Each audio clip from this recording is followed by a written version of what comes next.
It's a reading from a brochure I got off of the FDIC website, bro. The categories department.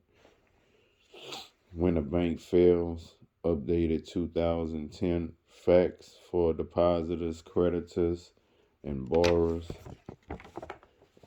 The Federal Deposit Insurance Corporation is an independent federal agency created in 1933 to promote public confidence and stability in the nation's banking system.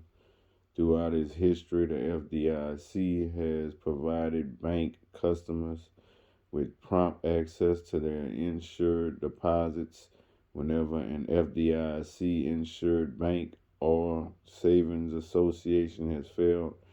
No depositor has ever lost a penny of insured deposits since the FDIC was created in 1933. The FDIC sign posted at every insured bank and savings association across the country and a symbol of confidence for Americans. Customers know when they see the FDIC sign that they will get back all of their insured deposits in a likely event their insured bank or savings association should fail. What is a bank failure? A bank failure is a closing of a bank by a federal or state banking regulatory agency. Generally, a bank is closed when it is unable to meet its obligations to depositors and others. This brochure deals with the failure of insured banks.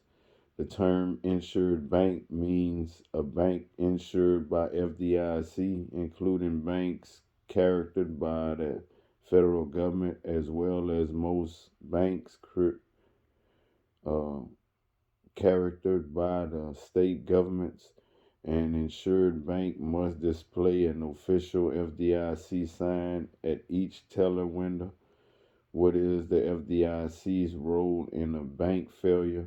In the event of a bank failure, the FDIC acts in two capacities. First, as an insurer of the bank's deposits, the FDIC pays insurance to the depositors up to the insurance limit. Second, the FDIC, as a receiver of the failed bank, assumes the task of selling, collecting, and the assets of the failed bank and settling its debts, including claims for deposits in excess of the insured limit. What is the purpose of the FDIC deposit insurance? The FDIC protects depositors' funds in an unlikely event of the financial failure of their bank and savings institution. FDIC deposit insurance covers the balance of each depositor's account dollar for dollar up to the insurance limit, including principal and any accrued interest throughout the date of the insured bank's closing. Thank God. What is the FDIC insurance amount? The standard insurance amount is $250,000 per depositor per insured bank for each ownership category. This includes principal and accrued interest and applies to all depositors of all insured bank. Deposits in separate branches of an insured bank are not separately insured. Deposits in one insured bank are insured separately from deposits in another insured bank.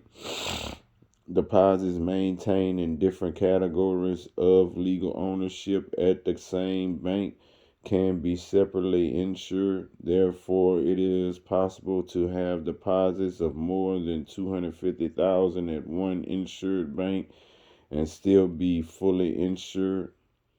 For more information on deposit insurance coverage, See the FDIC's brochure, Your Insured Deposits, which can be accessed at www.fdic.gov/deposit/deposits/insure. Who does the FDIC insure? Any person or entity can have FDIC insurance on a deposit. A depositor does not have to be a citizen or even a resident of the United States. FDIC insurance only protects depositors, although some depositors may also be creditors or shareholders of an insured bank. What does FDIC deposit insurance cover?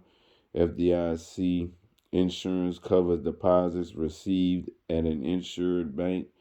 Types of deposits, products, including checking now and saving accounts, money market deposit amounts, MMDA, and time deposits such as certificate of deposit, CDs. What is the source of funding used by the FDIC to pay insured depositors of a failed bank? The FDIC deposit insurance funds consist of premiums already paid by insured banks and interest earnings on its investment portfolio of U.S. Treasury securities. No federal or state tax revenue are involved. How am I notified when a bank has been closed?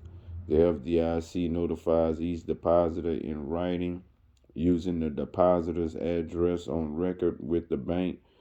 This notification is mailed immediately after the bank closes. When the failed bank is acquired by another bank, the assumed bank also notifies the depositors. This notification usually is mailed with the first bank statement after the assumption. Every effect also is made to inform the public through the news media, town meetings, and notices posted at the bank.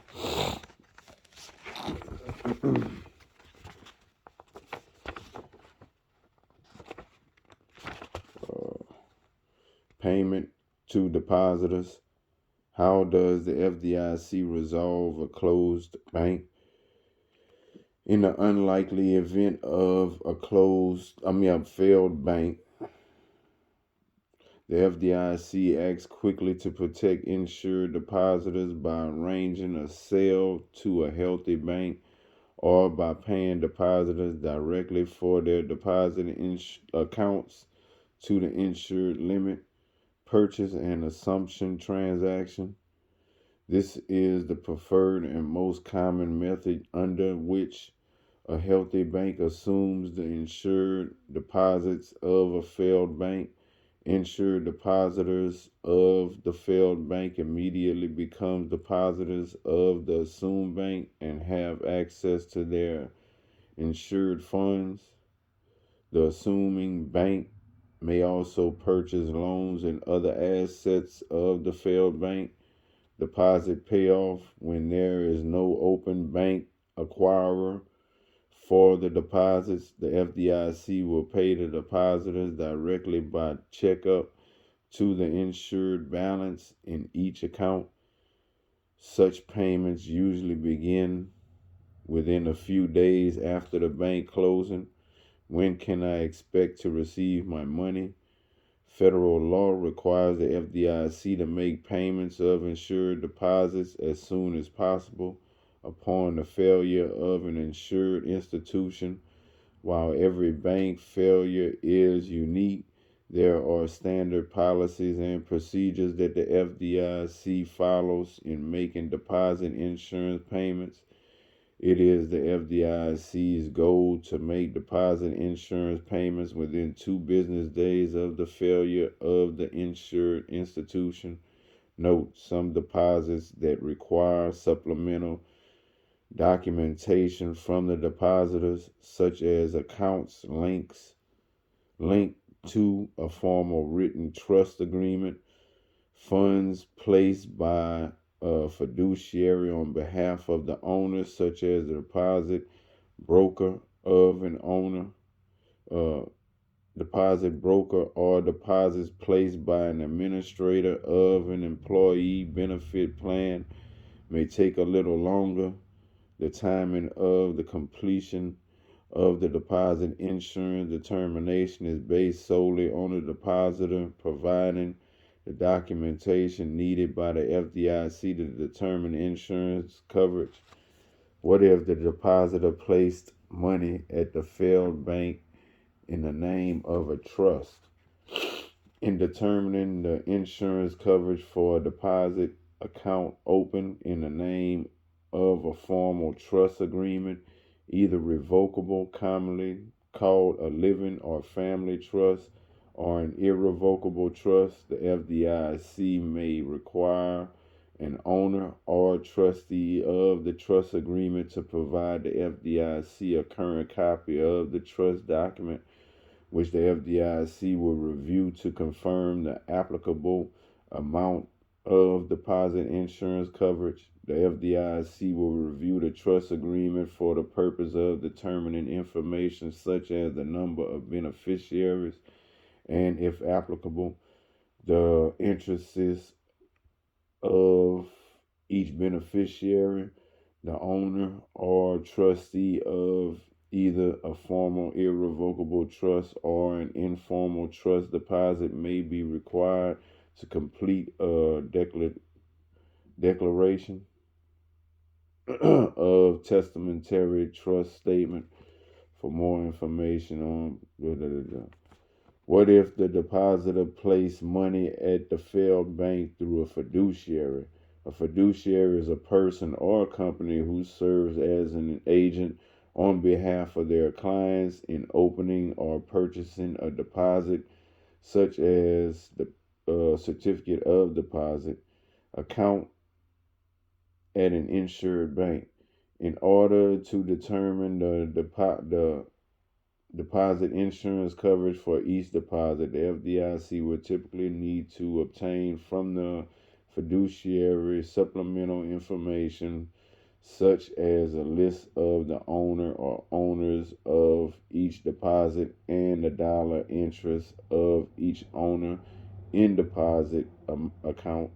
As soon as the fiduciary provides the needed information, the FDIC will pay insurance through one of the means previously described.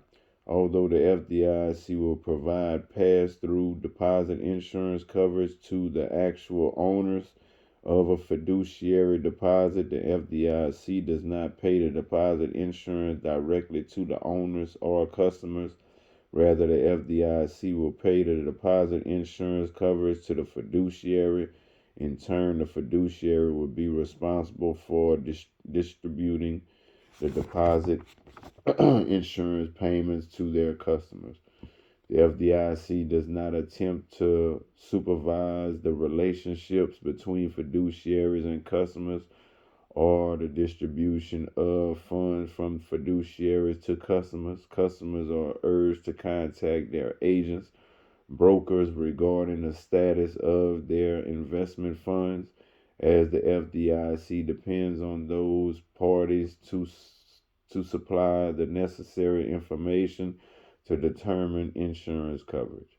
It is also important to recognize that the FDIC is not responsible for the failure for any reason of a fiduciary or custodian to 1. Establish a deposit account on your behalf in an FDIC insured institution.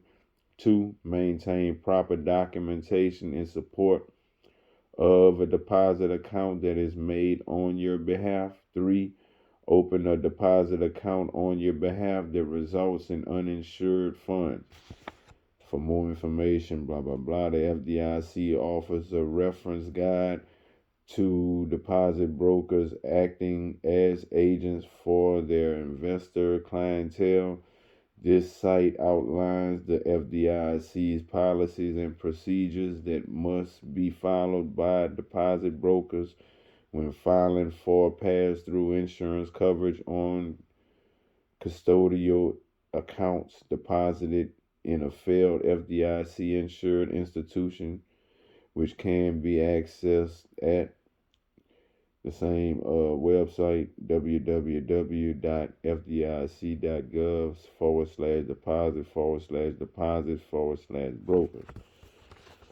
How does a bank closing affect interest accruing on my deposits? The FDIC's insurance coverage includes principal and interest through the date of the bank failure up to applicable insurance limit for each deposit. The accrue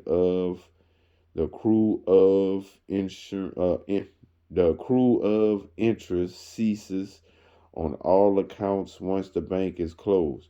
If an open bank acquires deposits from the failed bank, the acquiring bank becomes responsible for re-establishing interest rates and beginning the accrual of interest after the date of the failure of the bank. The acquiring bank may change the interest rate on the acquired deposits, but the depositor may withdraw their insured funds without penalty if they choose to do so. If no acquiring bank is found for the deposits and the FDIC pays the depositors directly for their insured amount, interest does not accrue past the date of failure. What happens to my direct deposits if my bank closes? If the failed bank is acquired, all direct deposits, including Social Security payments, will automatically be redirected to the deposit accounts at the acquiring bank. If there is no acquiring bank, the FDIC typically attempts to find a nearby bank to take over the direct deposit function temporarily to make Social Security and other government annuity payment available to the customer. Specific information about any changes in the payment of direct deposits will be made available at the office location of the failed bank. What happens to checks and automatic payments that have not cleared an account before my bank is closed? When a failed bank deposits are assumed by an open bank, some or all of the offices typically reopen the next business day, and there is usually no interruption in the processing of checks drawn on the failed bank. An exception to this procedure may include checks that are drawn against a deposit account that has been determined to be uninsured, or an account that the deposit insurance determination is pending in a payoff. However, any outstanding transactions or checks presented after the bank is closed cannot be paid or charged against the account.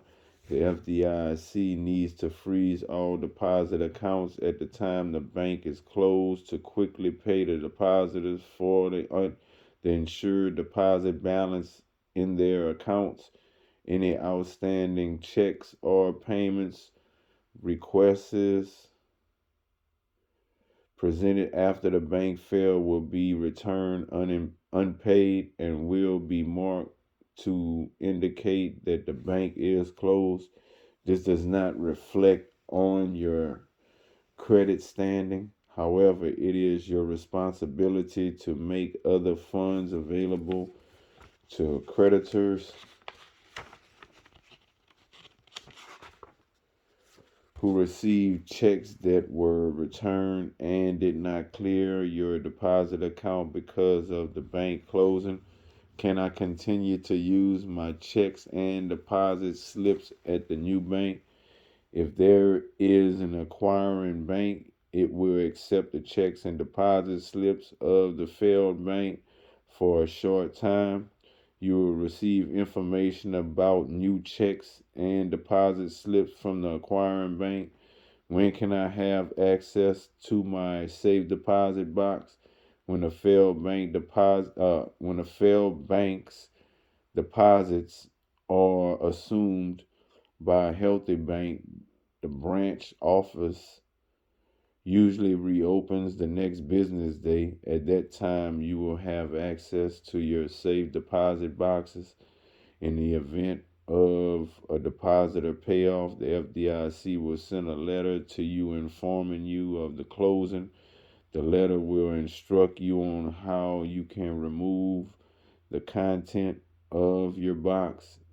Access to the safe deposit boxes is typically granted to the safe deposit holders the next business day after the closure. If I have more than $250,000 in a closed bank and I am paying $250,000 and I am paid $250,000 by the FDIC, what happens to the amount in excess of $250,000? If, for example, a depositor has only a single account with a balance of $255,000, he or she will be paid $250,000 through FDIC insurance and receive a claim against the estate of the closing bank for the remaining $5,000, which is not insured. The depositor would be given a receiver's certificate as proof of this claim and would receive payments as the assets of the bank are liquidated. It is possible to have deposits of more than $250,000 at one insured bank and still be fully insured if the deposits are maintained in different categories of legal ownership. General creditors. How will general creditors be notified of the closing? The FDIC will send prompt notice of the closing to all trade creditors, employees, taxing entities, and any other creditors who may be owed money by the failed bank. The FDIC will also publish notices in local newspapers for several months after the failure. How do I file a claim as a general creditor? The notice that creditors receive will include instructions and the appropriate forms for filing a claim against the receivership. Documentation of the claim is required and must be submitted in a timely manner. The notice will provide a deadline by which all claims must be filed. Most general creditors' claims will be acknowledged or denied by the FDIC within 180 days. A creditor will receive a receiver's certificate in the amount of the claim and may receive payments from the receivership as the assets are liquidated. Priority of payments and timing. How quickly will the receiver make payments on receiver certificates? By law, after insured depositors are paid, uninsured depositors are paid next, followed by general creditors and then stockholders. In most cases, general creditors and stockholders realize little or no recovery. Payments of uninsured funds only, called dividends, depend on the net recovered proceeds from a liquidation of a bank's asset and the payment of bank liabilities according to federal statute. while fully insured deposits are paid promptly after the failure of the bank. The disbursements of uninsured funds may take place over several years based on the timing in the liquidation of the failed bank assets. The dividend payment history for all failed banks closed since October 1st, 2000 is available at http://www.fdic.gov/bank/failed/bank list.html. And borrowers. What happens to my loan now that my bank has failed? Either the FDIC sold your loan at closing, or the FDIC has retained it temporarily, In either case, your obligation to pay has not changed. Within a few days after the closure, you will be notified by the FDIC and by the purchaser as to where to send future payments. Excuse me. In the case of a delinquent loan, the FDIC will set off the loan against the borrower's deposits, if any, before paying deposit insurance. In the case of a non-delinquent loan, the depositor may elect to set off the loan against his or her deposits in order to receive full value for any uninsured funds, i.e., funds in excess of the $250,000 insurance limit. In either case, no offset is possible unless the obligations are mutual, meaning that the borrower and the depositor must be the same person or legal entity acting in the same legal capacity.